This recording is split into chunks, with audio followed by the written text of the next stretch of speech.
पुष्टिवर्धनम् उर्वारुकमेव बन्धनः मृत्युर्मोक्षयमामृता।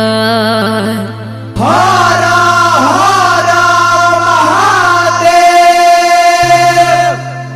बम भोले बम भोले बम भोले बम बम भोले बम भोले बम भोले बम बम भोले बम भोले बम भोले बम बम भोले बम भोले बम भोले बम।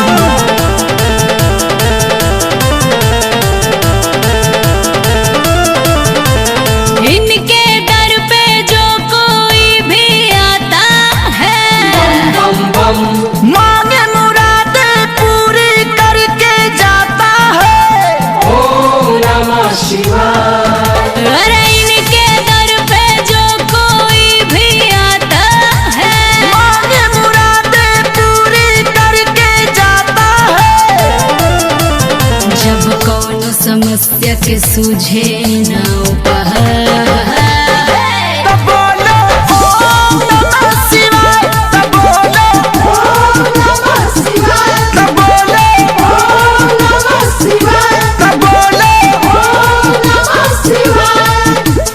बम बम बम बम बम लहरी बम बम बम बम बम लहरी बम बम बम बम बम लहरी बम बम बम बम बम लहरी।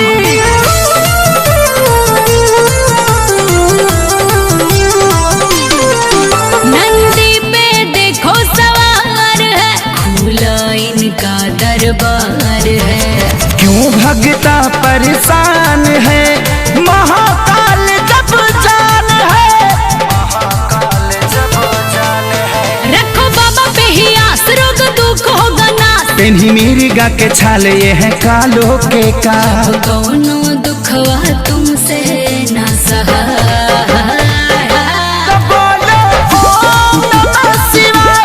तब बोलो ओम नमः शिवाय। तब बोलो ओम नमः शिवाय। तब बोलो ओम नमः शिवाय।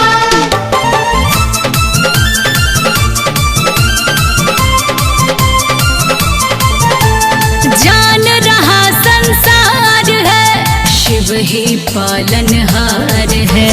सृष्टि के रखवाले हैं ये दिगंबर निराले हैं।